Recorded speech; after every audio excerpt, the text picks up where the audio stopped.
Hi, I'm Dr. Herbert Loam from the Chinese University of Hong Kong, and I'm here to talk to you about the critical role of testing and management in NTRK-positive non-small cell lung cancer.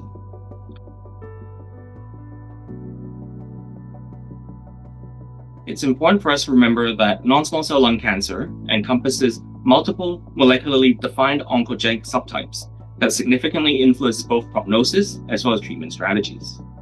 We know that NTRK gene fusions represent a rare but clinically actionable molecular subset in non-small cell lung cancer, with an incidence of about 0.1 to 0.3%. These alterations arise from chromosomal rearrangements that create a TRK fusion protein, resulting in constitutive signaling that promotes tumor growth as well as survival.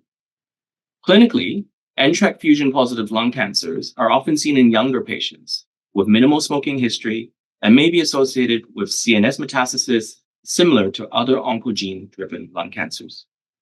Although rare, identifying NTRK fusions is extremely important because there are highly effective targeted therapies available, and early detection can help guide optimal treatment selection.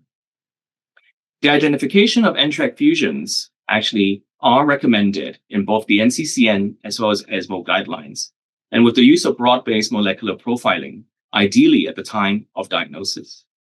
Testing is typically performed on tumor tissue, although cytology samples as well as liquid biopsy may be used when tissue is limited.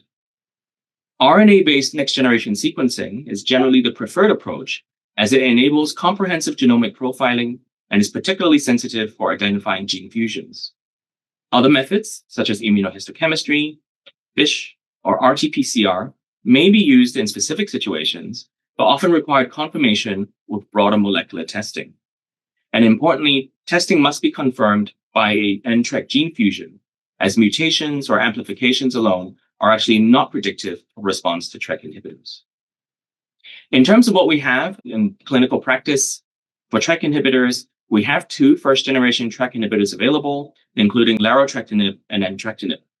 And these have shown impressive clinical activity in patients with TRK fusion-positive cancers, including non-small cell lung cancer. Mechanistically, larotrectinib is a highly selective TRK inhibitor, whereas entrectinib is a multi-kinase inhibitor targeting TRK, as well as ROS1 and ALK. And looking specifically at the non-small cell lung cancer subgroups in both of these clinical development programs, in larotrectinib, it has demonstrated an overall response rate of approximately 69%.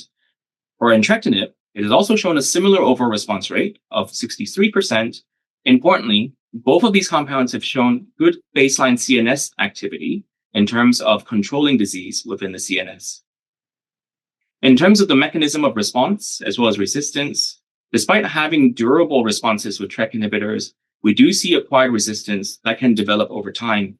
And most commonly, this is due to on-target kinase domain mutations that may interfere with drug binding. There are next-generation inhibitors, including repotrectinib, as well as the investigational agent taletrectinib, which have been specifically designed with smaller and more compact structures that can bind to the altered kinase and may overcome these resistant mutations. Now, across TRK inhibitors used for NTRK fusion-positive cancers, including larotrectinib, entrectinib, as well as repotrectinib, the adverse events based on the clinical trial experience as well as our clinical practice have predominantly been grade 1 to 2 and are manageable with dose modifications or supportive care. There are common class effects, including fatigue, dizziness, as well as GI symptoms such as nausea or constipation. There are weight changes, along with neurological symptoms, which may be related to on-target TRK inhibition. Repotrectinib is actually more commonly associated with neurologic as well as sensory symptoms, mainly because of its stronger TRK inhibition, and it can lead to symptoms such as dizziness, dysgeusia, and overall, these differences are largely reflected by the variation in kinase selectivity as well as central nervous system activity.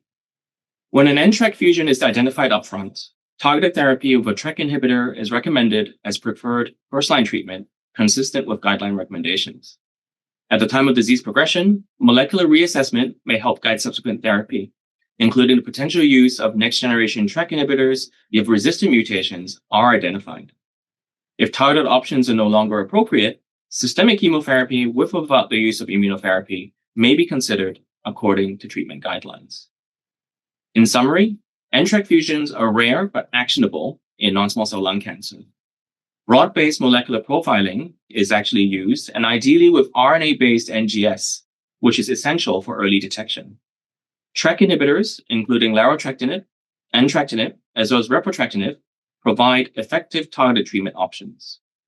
I'd like to thank you for listening. Please refer to the accompanying slide deck for further information. Thank you.